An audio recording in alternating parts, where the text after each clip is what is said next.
నిన్న ఎంగిలి పూల బతుకమ్మ సాక్షిగా మరి ఆ బతుకమ్మ వేడుకలు చేసుకుంటుంటే మరి మన తెలంగాణ కాంగ్రెస్ మంత్రి ఒక మంత్రి హోదాలో ఉండి కొండ సురేఖ గారు నోటికొచ్చినన్ని మాటలు మరి కేటీఆర్ అన్న గారిని, అదే విధంగా ఫిలిం ఇండస్ట్రీలో ఉండే ముఖ్య సినీ తారలని అనడం జరిగింది.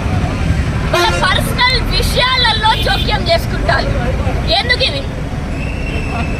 మన తెలంగాణ ముందుకి ఎట్లా అభివృద్ధి చెందాలి అనే విషయాలు మాట్లాడాలి.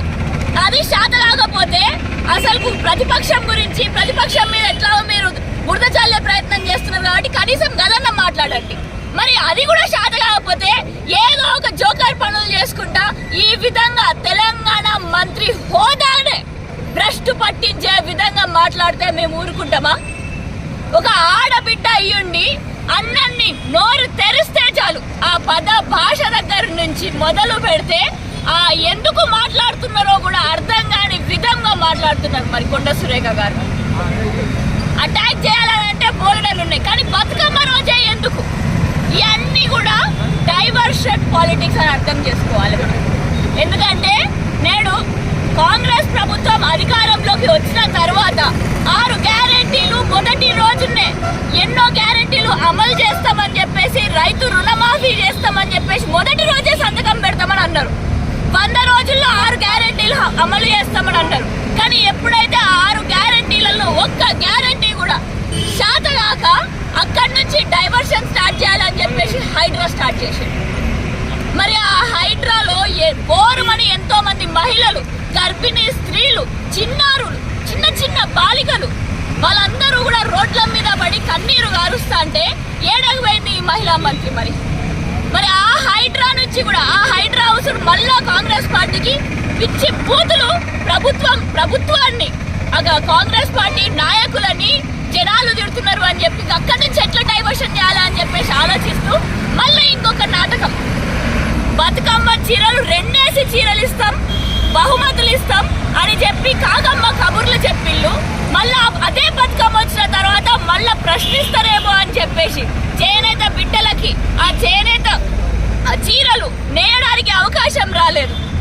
మరి ఇవన్నీ ప్రశ్నిస్తారు అని చెప్పేసి సడన్ గా ఒక్కసారి కొండ సురేఖ గారు బయటకు వచ్చి తనల్ని ఉపయోగించుకుంటూ ఒక మహిళా మంత్రిని ఉపయోగించుకుంటూ రేవంత్ రెడ్డి గారు వెనకాల నుంచి చేస్తున్న డ్రామా ఇదంతా.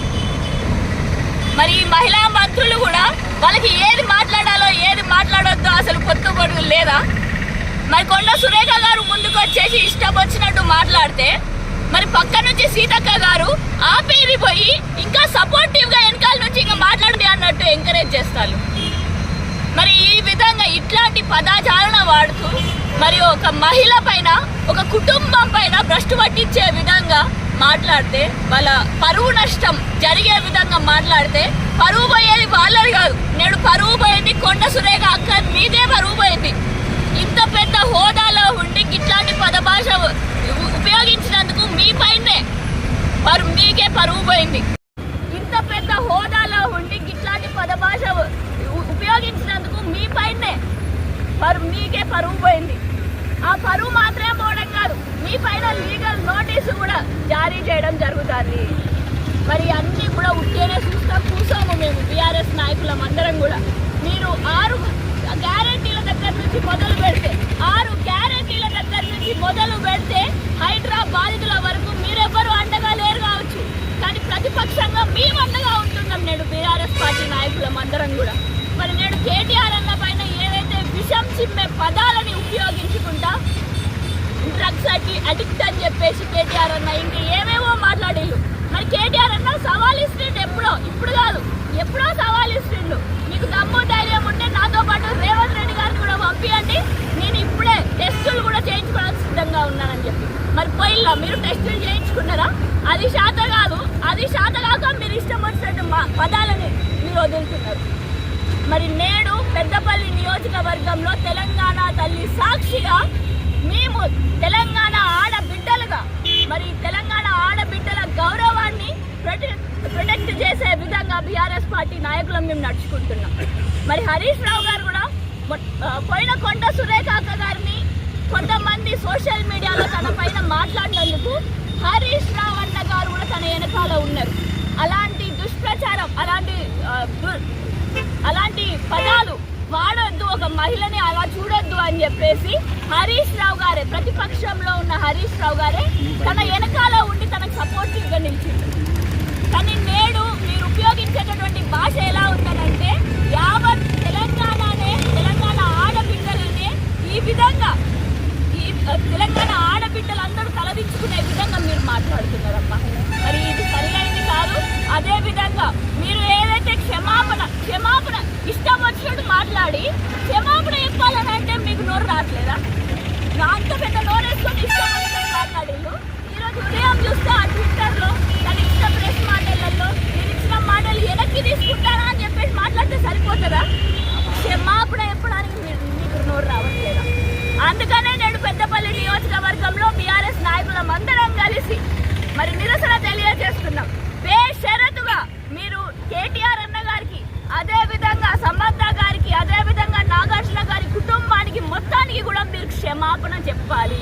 నేడు తెలుగు సినీ ఇండస్ట్రీ, ఫిలిం ఇండస్ట్రీలో ఎన్నో కష్టాలు ఉంటాయి.